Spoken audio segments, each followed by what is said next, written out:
Assalamualaikum warahmatullahi wabarakatuh. Saya dari kelompok 5 dengan teman saya, Manik, Sabatini Padang, Francisca Ibaru, Atira Yasmin, Sani Sihombing, dan saya sendiri Triwesti akan presentasikan hasil dari output pengolahan data metode regresi linear berganda melalui software SPSS mengenai determinan alam pada pendapatan masyarakat di Kabupaten Samosir. Di sini saya akan menjelaskan hasil dari X1. Yang pertama, saya akan menjelaskan tentang item total statistik. Hasil output SPSS diketahui nilai validitas terdapat pada kotak corrected item total correlation. Di sini kotaknya sudah ditandain yang ingin saya jelaskan. Yang artinya nilai korelasi antara skor setiap butir dengan skor pada tabulasi jawaban responden. Hasil uji validitas ke-6 butir pertanyaan dinyatakan tidak valid karena nilai validitas butir pertama sebesar 0,28 yang artinya lebih kecil dari 0,3. Butir kedua yaitu 0,150 lebih kecil dari 0,3. Butir ketiga 0,356 lebih besar dari 0,3. Dan butir keempat yaitu 0,396 lebih besar dari 0,3. Butir kelima 0,271 lebih kecil dari 0,3. Dan yang terakhir yaitu ada butir ke-6 0,275 lebih kecil dari 0,3. Dan di sini pastinya juga ada nilai yang lebih besar dari nilai R pada tabel. Terdapat pada butir ketiga dan butir keempat. Di butir ketiga yaitu 0,356 yang artinya lebih besar dari 0,138 atau 5%. Dan pada butir keempat yaitu 0,396 lebih besar dari 0,181 atau 1%. Sebaiknya menguji validitas menetapkan standar 0,3. Karena semakin banyak jumlah sampel, maka standar validitas menjadi turun dan hasil kurang valid. Di sini saya akan menjelaskan yang kedua, yaitu mengenai reliability statistik. Di sini diketahui nilai reliability statistiknya yaitu sebesar 0,541 yang artinya lebih besar dari maksudnya lebih kecil dari 0,6. Dan hasil uji validitas dan reliabilitas kurang memadai karena instrumen tidak dapat dipercaya untuk digunakan dalam penelitian. Di sini sudah saya tandain yang saya jelaskan tadi, yaitu pada tabel Cronbach's alpha. Terima kasih. Assalamualaikum. Nama saya Atira Yasmin. Di sini saya akan menjelaskan variabel X2. Baiklah, yang pertama ada pengujian validitas.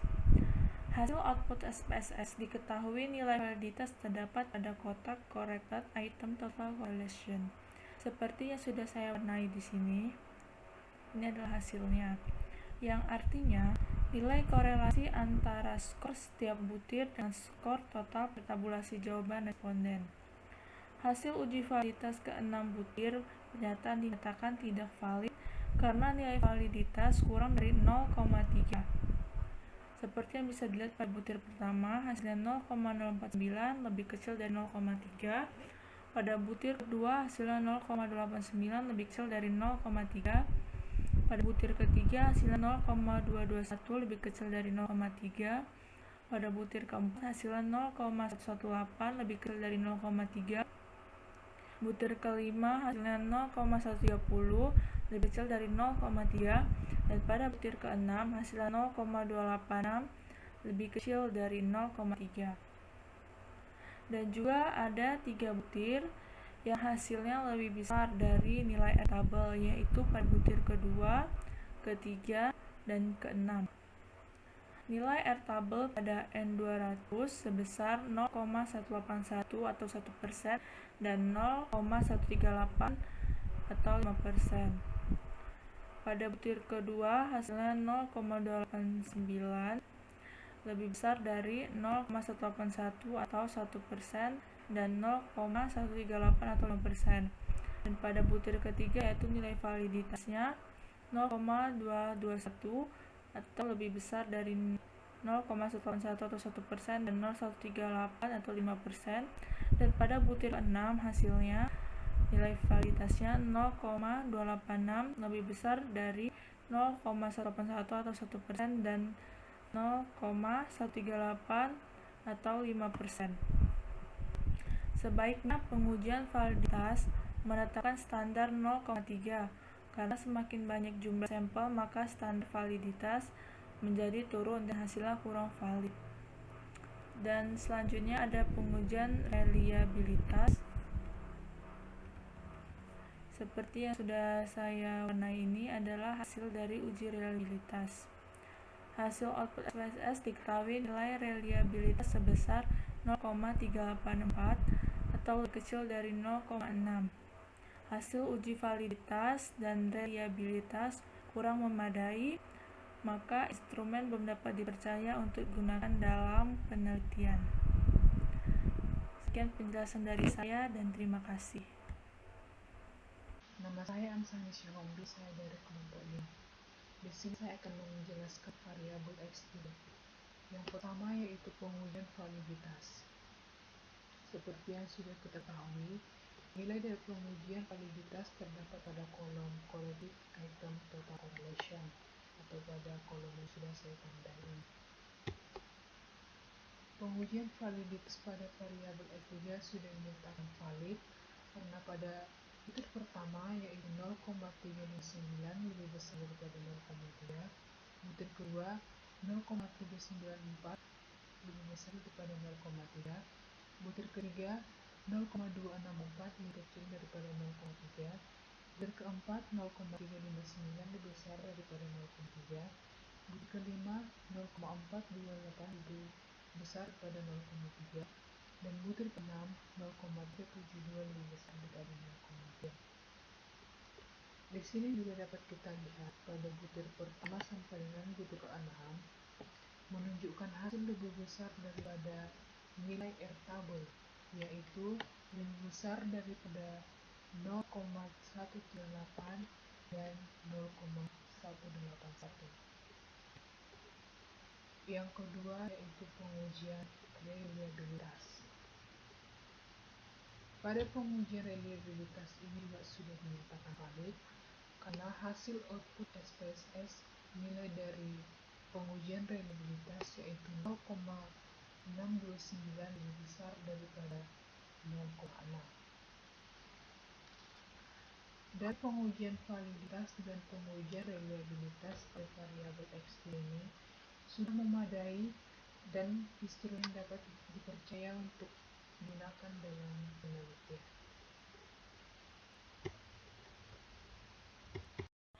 Nama saya Sabatini Padang. Di sini saya akan mempresentasikan hasil pengolahan menggunakan metode regresi linear berganda dengan bantuan aplikasi SPSS. Yang pertama itu yaitu pengujian validitas. Kita dapat lihat pada kolom kotak item total statistik yang saya lingkari ini pada kolom correction item total correlation. Hasil pengujian validitas ke-6 butir pertanyaan di sini dapat dihasilkan kurang valid karena hasil validitasnya lebih kecil dari 0,3. Dapat kita lihat pada kotak pada kolom correlation item total correlation. Pada butir satu itu yaitu 0,110 lebih kecil dari 0,3, pada butir kedua itu minus 0,52 lebih kecil dari 0,3, pada butir ketiga itu 0,66 lebih kecil dari 0,3, pada butir keempat yaitu 0,158 lebih kecil dari 0,3, kemudian pada butir kelima yaitu 0,202 lebih kecil dari 0,2, kemudian pada butir keenam yaitu 0,289 lebih kecil dari 0,3. Tetapi di sini ada dua butir yang lebih besar dari nilai R tabel, yaitu butir 5 dan 6. Nilai R tabel pada N sama dengan 200 yaitu 0,138 atau 5% dan 0,181 yaitu atau 1%. Kita lihat pada butir ke-6. Butir ke-5 yaitu nilai kualitasnya yaitu 0,202 lebih besar dari 0,138 atau 5% dan 0,181 atau 1%. Kemudian butir ke-6 yaitu 0,289 lebih besar dari 0,138 atau 5% dan 0,181 atau 1%. Kemudian yang kedua itu pengujian reliabilitas. Kita dapat lihat di kotak reliability statistik yang saya lingkar ini pada kolom Cronbach alpha. Di sini kita lihat hasil uji reliabilitasnya yaitu 0,238 lebih kecil dari 6. Maka hasil pengujian reliabilitasnya itu dinyatakan rendah. Jadi kesimpulannya hasil pengujian validitas dan pengujian reliabilitas ini masih kurang memadai. Jadi instrumennya mendapat dipercaya untuk digunakan sebagai penelitian. Sekian dari saya, terima kasih.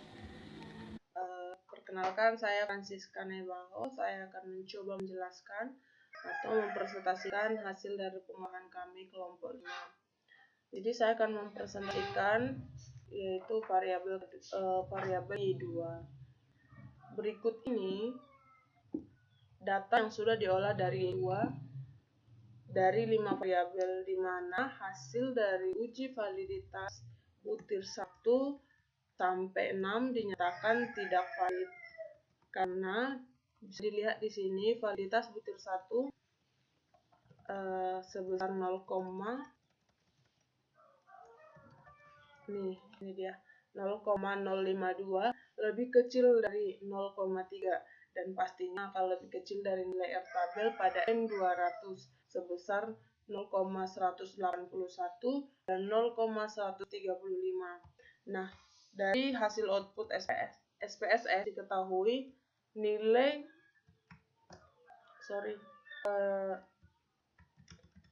reliabilitas sebesar 0,281 lebih kecil dari 0,6. Hasil uji validitas dan reliabilitas tidak memadai, maka instrumen tidak dapat digunakan dalam penelitian. Sekian, terima kasih.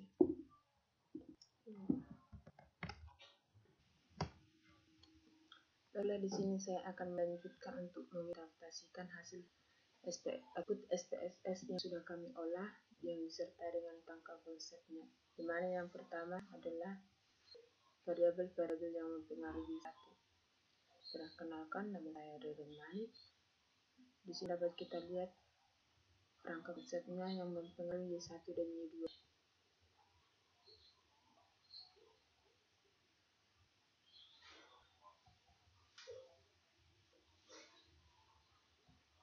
Yang pertama, variabel yang mempengaruhi Y1.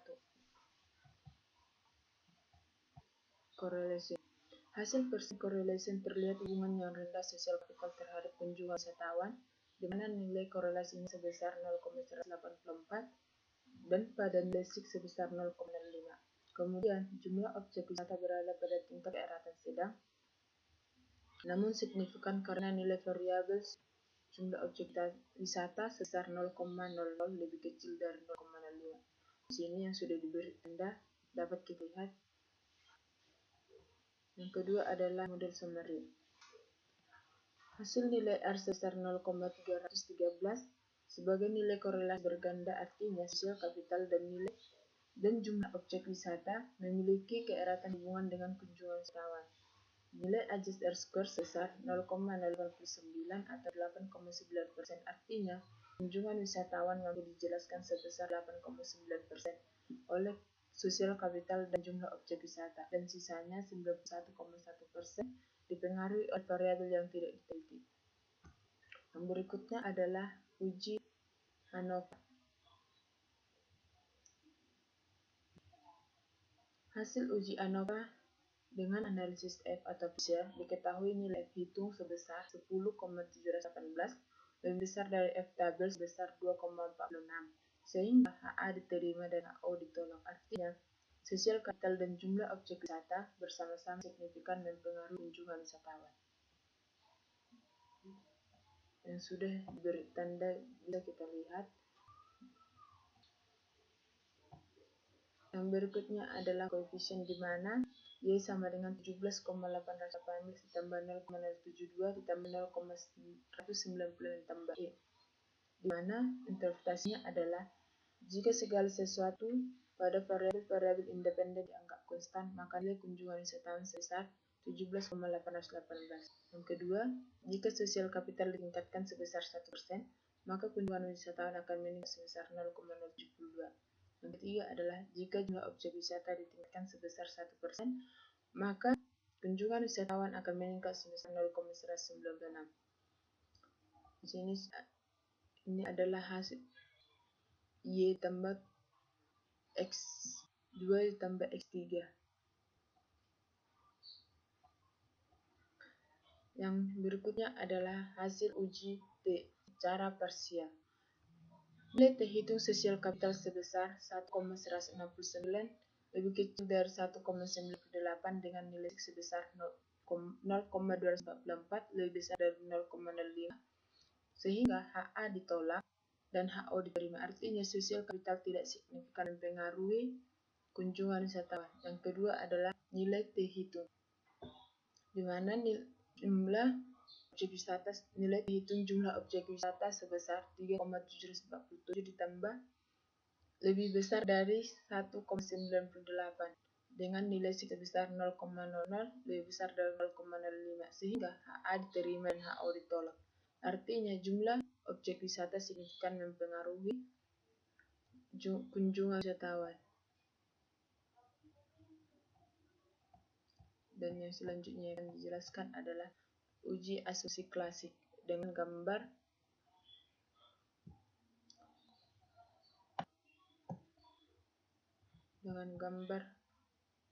histogram.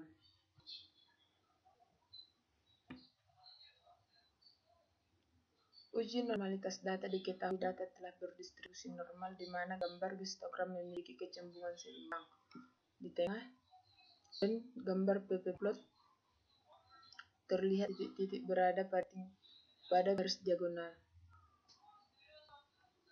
Ini adalah gambar pp-plot. Dengan melihat tampilan garis histogram tadi, data berdistribusi normal. Grafik pp-plot terlihat titik-titik sebaran data normal. Normalitas data dilakukan dengan mentransformasi data ke dalam logaritma agar data menunjukkan yang tidak terlalu berbeda. Berikutnya adalah uji multikulturalitas.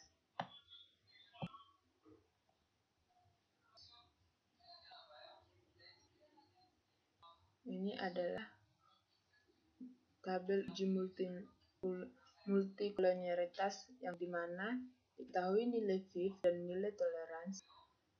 Pada tabel koefisien menunjukkan bahwa semua variabel dalam penelitian tidak mengalami multikulturalitas, di mana nilai VIF variabel tersebut yang besarnya kurang dari 10 dan nilai toleransi yang jauh melebihi angka 0,1. Akan saya beri tanda kembali dan bisa dilihat kita secara seksama. Yang selanjutnya adalah gambar scatter plot, di mana gambar scatter plot menunjukkan bahwa titik-titik yang dihasilkan menyebar secara acak dan tidak membentuk suatu pola atau tren garis tertentu. Gambar menunjukkan sebaran data ada di sekitar titik 0.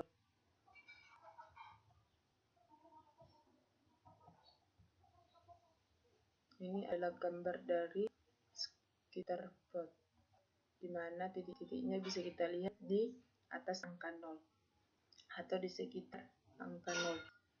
Kemudian ini bebas dari masalah heterogeneisitas atau variabel yang diuji dalam penelitian ini bersifat homogeneisitas. Yang berikutnya adalah gambar-gambar dari yang mempengaruhi pendapat kunjungan wisatawan. Ini adalah gambar sosial kapital. Yang berikutnya jumlah objek wisata, dan yang terakhir adalah hasil atau uji non-parametric test.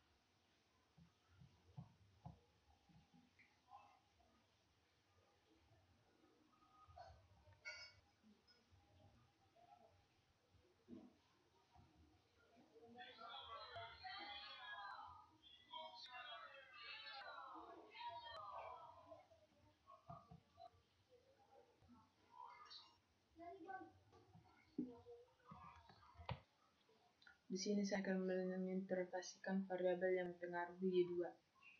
Hasil persen korelasi terhadap hubungan rendah akomodasi terhadap pendapatan masyarakat, di mana nilai korelasi sebesar 0,148 pada SIG 0,018 jumlah objek wisata, kunjungan wisatawan berada pada tingkat keeratan yang sedang, namun signifikan karena nilai sig kedua variabel 0,00 lebih kecil dari 0,05.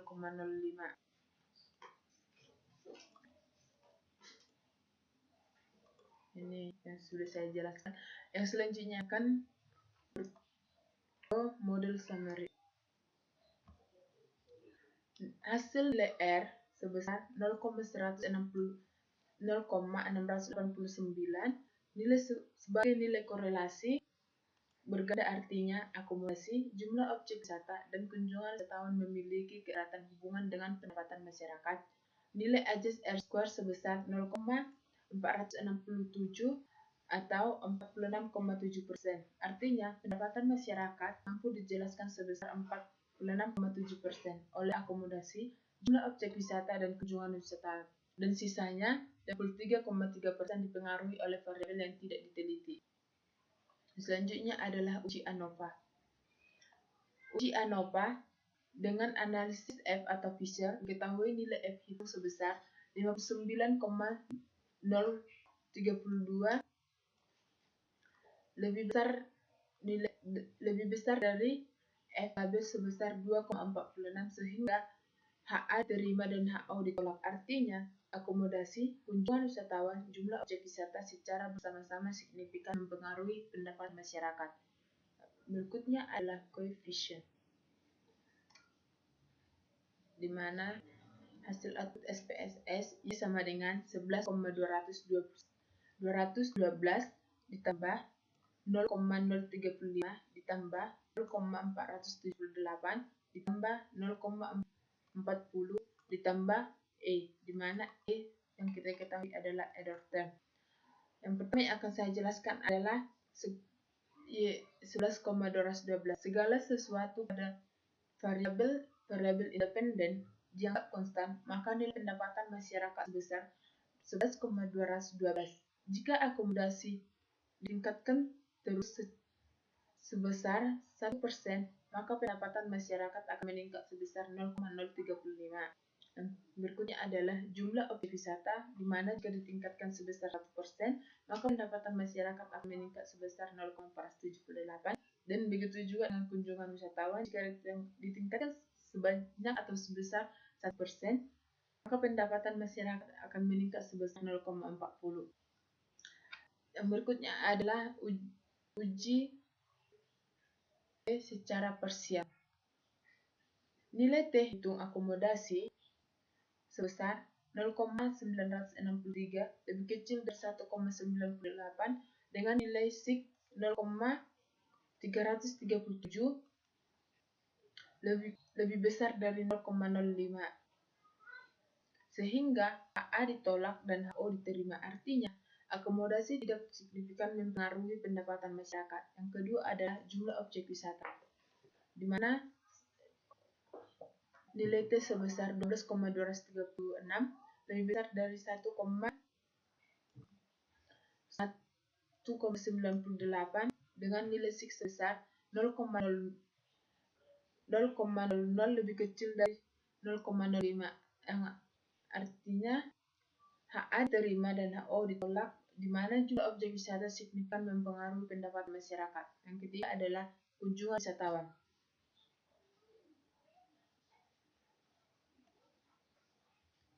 Jika hitung kunjungan wisatawan sebesar 0,732 lebih kecil dari 1,98, kemudian nilai sig sebesar 0,465, sehingga HA ditolak, HO diterima. Artinya, kunjungan wisatawan tidak signifikan mempengaruhi pendapatan masyarakat.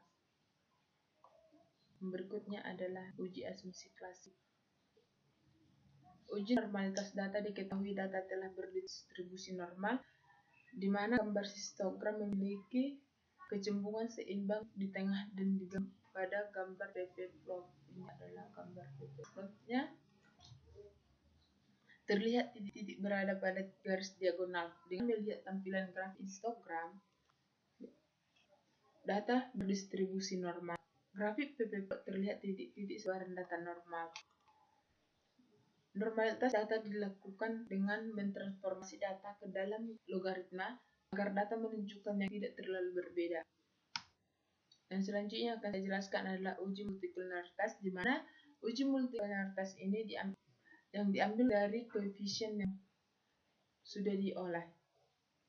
Uji multikularitas diketahui nilai fit dan toleransi pada tabel koefisien menunjukkan bahwa semua variabel dalam penelitian tidak mengalami multikularitas.